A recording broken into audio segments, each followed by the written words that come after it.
everybody, Livingston here. Today we're jumping into Season 2, Episode 1 of The Twilight Zone. This time it's King 9 Will Not Return. Came out September 29th, 1960, and it's another episode I haven't seen. But before we jump into Episode 1 of Season 2, let's jump into the comments section and see what you had to say about the recap episode of Season 1. Empire Jeff gave me a happy face. Thank you for the happy face, Jeff. Appreciate it. Thanks for the support. Brandy74 says, great recap of Season 1. Looking forward to watching the next season's reactions on your channel. Keep up the great work. Thanks, Brandy. I appreciate it. P.S. Sparks. I do that every time, don't I? P. Sparks 3419 says, Livingston, awesome Season 1 recap. I enjoyed hearing your take on the episodes that made your favorite, least favorite lists. And the comments review section of the podcast was also a lot of fun for me as well. I appreciate all the time and effort that you've put into producing these excellent TWZ episode commentaries. I'm certain it can't be easy to do. By the way, the eerie background music during the podcast was a nice touch. Well, it's actually the music that you hear at the very end of every episode of The Twilight Zone, so I do think it's very creepy, and it's one of my favorite music that they have in The Twilight Zone, so it's pretty cool. Robert Schulenberger says, I'm surprised Time Enough at Last was not in your top 5 Twilight Zone episodes, as it is one of my favorite episodes. And thank you for reading my comment about the Twilight Zone movie and Vic Moreau on your recap video. They say you always remember your first. My first Twilight Zone episode was The Invaders Season 2, Episode 15. Yeah, it was very difficult making my top 5. I didn't know exactly where I was going to go with it until I started reading through all the different Twilight Zone episodes, 36 of them. Time Enough at Last is probably in my top 10 for sure.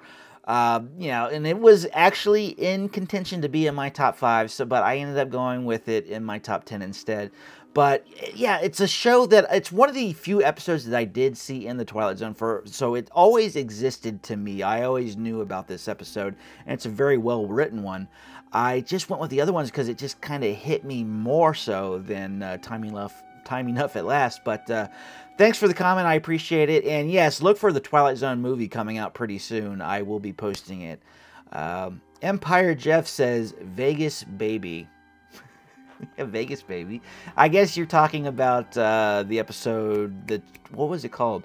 The one where, The Fever, with the slot machine following him around the casino and whatnot, and telling him that he wants him to play him. So, yeah, thanks for the comment, Empire Jeff. And we have Rob A. Gabor. He says, wow, you know how in movies when someone does something like committing a crime, and then when he's getting away or hiding out somewhere, he turns on the radio and hears them talking about what he did and how people are reacting to it? Well, I turned on the premiere of this and almost immediately heard the host mention a comment of mine. It was wild. Well, get ready, because I just did it again. So, thanks for the comment, Rob. Appreciate it. And let's jump into the actual episode, Season 2, Episode 1, and see what we got rolling here. Oh, the classic tune. Next stop, the Twilight Zone. Tilt down. Middle of the desert. Looks like the Salt Flats, maybe. This is Africa, 1940. It's Africa. I don't think it's filmed there, though. And the sandy graveyard swallows it up. Whoa. Her name is King Night. On a hot, still morning, she took off from Tunisia to bomb the southern tip of Italy. An errant piece of flak tore a hole in a wing tank. So we're in World War II. Not to return on this day or any other day. Tell you what, already intrigued. So when he crashed, did he just come flying out of the window?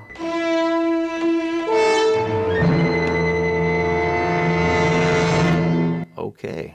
Does he have a team with him, or was it just by himself? Questions that need answers. Oh, yeah, I remember now. At least I remember parts of it. Fell behind, went off course, and bellied in. Okay. And the crew. What about the crew? Are they all dead? Are they not even there? Did I order them to bail out? No, I didn't. We all wrote it in, all of us. Well, I'm James Embry, captain. Yeah, that's who I am. Blake, co-pilot, Kransky, radio operator and waist gunner. Klein, he was the upper turret gunner. Who else? It's quite a few people. Hell of a 50 caliber on the nose of that gun. I like how they said top turret, but I don't see a top turret.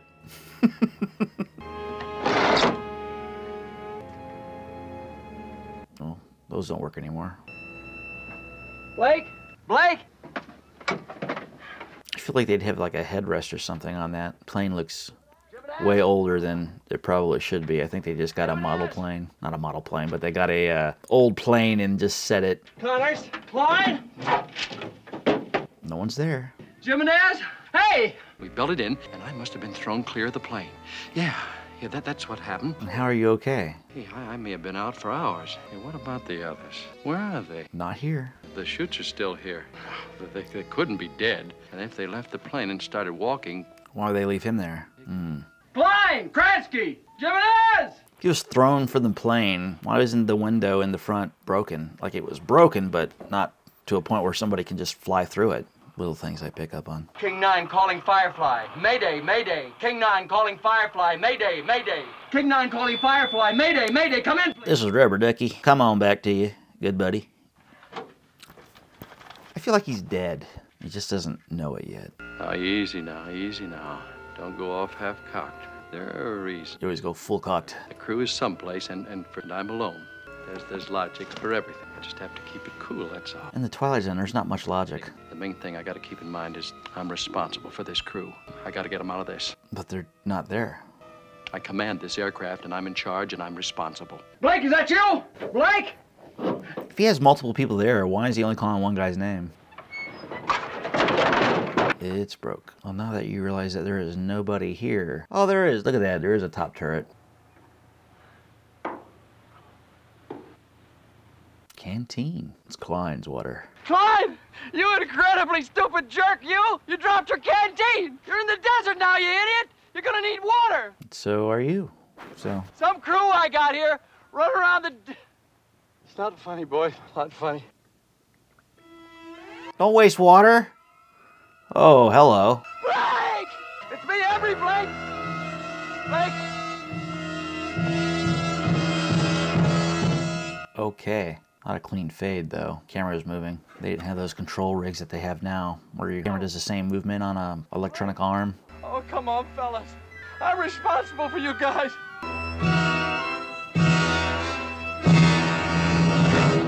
This is a pickle. Really curious what's going on. I love these episodes, the ones where you don't know what's going on for the entire episode until the very end. Pancake in desert, 1 hour and 30 minutes from last checkpoint. Bearing 29... The whole thing could be an hallucination. I could be lying out there in the sand with a fractured skull. Might not even be standing. I'd be dying out there in the desert. Hey, maybe I'll wake up and I'll be back at the base. Or maybe I tied one on and I'm in a booth in a bar someplace with a pretty girl. You wish. Well, they'll put me on tour if they ever let me out of the bin, that is. I saw him sitting there. That was no hallucination. So you say, but he disappeared in front of your eyes, too. Nobody can tell me different. I saw him sitting right in this seat. How about it, crew? You hear me, anybody? Yeah, it definitely looks like the Salt Flats or something. All right, King 9 crew. How about it, you guys? You're throwing curves, gentlemen. Look, I'm supposed to look after you guys. I think at this point I would have figured out to, like, take a walk, you know, figure out a direction and just go for it. Connors. Because you're going to die there. Okay. Whose name? Clyde, I'm sorry. Clyde. I didn't know. Rest in peace. The crew. Rest in peace, kid. What's that noise? Airplane? What kind of aircraft are those? This is not World War II. What are they? I've never seen any planes like that before. I've never seen any jets. Jets? How do I know about jet aircraft? This is 1943. There's no such thing as jet aircraft. I know about jet aircraft. F-106s, F-105, B-58. Hey! How would they hear you? Blake! Connors? Blake, you ever hear of jet aircraft? Jets! Crew? Hey, crew! Stop yelling. They're not there. We're gonna have to fly. Fly. Rebuild the airplane. Come on, boys, come on. Gonna have to prop up the ship, get the wheels down, try to take her off, get her in the air. It is impossible, my friend. Impossible to get this plane off the ground if you didn't have a crew or a runway or a bunch of men to put it back together. Yeah, he's definitely losing his marbles here.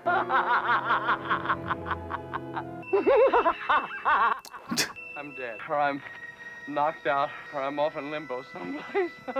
Yeah? Possibly. Little ward. Oh, or I don't exist. Come on, boys. Come on, crew. Yell at me. They're really sticking with him being unable to figure out his own issues. You know, he's losing it. Just Okay, what was he seeing? Or did he realize something? Hey, the boys! And they're laughing. Now they're gone again. Oh, no. Fellas, no. Now, look, fellas, please. Fan. Everything's a fan. Not a single thing that's real. Oh, God, what's happening here? Yeah, I'd definitely like to know. Won't you let me in on it? Please let me in on it, God. Oh, God. Oh, God. Please. Oh, he's imagining it all. Happened this morning. Went by a newsstand, looked at a paper, then went into shock. When the ambulance got there, he was almost catatonic. Is this what set it off, this front page? World War II bomber found intact in desert. Oh, and he just lost it. Captain Air Force Flew B-25, Africa and Italy, 37 missions, discharged August 1943, recurrent fevers. And this was his plane. His plane and his crew. Embry never went on that last mission. Boarded in ill and someone else flew the plane for him. Never got back. And for 17 years, he's been carrying that around in his gut. Hey, good morning. You're in a hospital. We'll look after you. Crazy dream. I went back to the desert. You went back to the desert, then what? I went back to my plane. I saw Blake, but it was a mirage, an illusion. None of them were there. You're going to be all right. I should have been on the plane. I should have gone on that mission. I chickened out. You didn't chicken out. Now you realize it more as time goes by, and you feel better for it. You don't have to hide it in a pit deep inside of you. That's what's been hurting you all these years. His regret. An illusion or a dream or whatever. I was out there in the desert above jets. Isn't that wild? 1943, African desert, jet planes overhead. Just as if I had gone back there today. In your mind. That's how you went back. Only in your mind. Only in my mind. Or did he? I think the worst part of it is over. At least the guilt is out in the open, and he knows what it is. That illusion certainly seemed real to him. A couple of days a week, it'll lose all reality. Doctor, these are Mr. Embry's clothes. He left them in the examination. Does he have sand in his shoes or something? Yeah, I'd like to talk to him in a day or so. Fine, I'll go check on it. What's that? Yeah. Sand. It's sand. Huh. Odd how the real consorts with the shadows, how the present fuses with the past. Question is on file in the silent desert. No, sorry. The answer's waiting for us. In the Twilight Zone. Twilight Zone.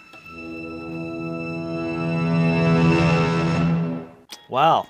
I gotta say, I kind of knew what was going to happen maybe in the last 5 or 6 minutes of the show, but that's usually when, that's when they should have these twists. They should have them at the very end of the show. Some of them are like mid, some of them start very early on, and you kind of understand what's going on as the show's progressing, but his regret really ate at him to the point where he just, I guess, he brought himself back to the actual spot the plane went down, so he knew what happened. He, in his mind, he wasn't sure what things were or what things weren't, and heck, I didn't know what was going on the entire time up until the point where he actually woke up in the hospital bed. And at that point on, you knew that it was all psychosis.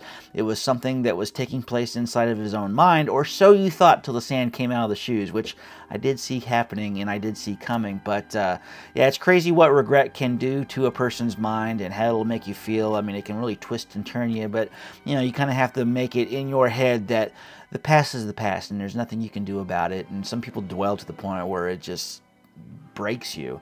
And you just got to keep moving forward because tomorrow's a new day and you don't have to worry about the things that happened. Regret and things of that nature, you just need to let go of and just keep trudging forward as far as I'm concerned. But interesting episode. I enjoyed Season 2, Episode 1, and I'm looking forward to seeing what's going to come later on in these episodes this season. So let's jump into some trivia and see what it took to get this episode off the ground. The B-25 used in this episode was military surplus, purchased at the price of $2,500. The plane was disassembled, transported to the desert location, and reassembled on site. First, the Twilight Zone 1959 episode to feature the familiar Marius Constant theme. Also the first to feature an on-camera Rod Serling narration at the beginning of the episode. Yeah, I didn't mention that, but it was cool to see him because I do remember always seeing him in the introductions to a lot of the episodes that I did see. So I guess Season 1 was something that I really didn't get into, and I'm not sure why, but a lot of great episodes in Season 1. But I'm glad to see that Rod Serling is now a part of these episodes visually and through hearing them too. The planes shown flying are U.S. Navy F-9F-8 Cougar fighter jets flown by the Blue Angels aerobatic team and built by Grumman. The CBS TV movie Soul Survivor 1970 was loosely based on the 1958 discovery of the World War II bomber in Libya, but it was largely told from the viewpoint of the dead crew's ghost. Soul Survivor. I'm kind of curious what that one is and who was in that movie. Soul Survivor is the story loosely based on the discovery of the B-24 Liberator bomber, the Lady Be Good, that was found in the Libyan desert after the crew got lost on their first bombing mission of Italy. Well, I guess now we know exactly what happened since they kind of mentioned it. But William Shatner was actually in that movie, so that's pretty cool. I might have to check that out sometime. King 9, the plane featured here, is a B-25 Mitchell, a 2-engine World War II era medium bomber. Up to this time, the only U.S. bomber named for a person, Major General William Billy Mitchell. Captain Embry, played by Robert Cummings, is said to be 41 years old. Cummings himself was 50 at the time this episode was made. This episode takes place in 1943 and 1960. The B-25 registration 42-32359 was written off on July 4th, 1943 after irreparable damage sustained during landing at Myrtle Beach, South Carolina. Based on the mysterious discovery of Lady Be Good, a U.S. Air Force B-24 bomber that vanished in 1943 after a bombing run on Naples, Italy. It was discovered in Libyan desert in 1959 by an oil exploration team, which well preserved by the desert environment. The next year, the bodies of 8 of the 9 crew members were discovered. The date of the crash, April 5th, 1943, is inscribed on a grave seen early on. Well, that's it for Season 2, Episode 1. Be sure to tune in next week for another fun-filled episode, and don't forget to like, share, and subscribe. And while you're at it, comment below, and next week I'll read your comment based on that episode and what your thoughts were. Until next time, see you later.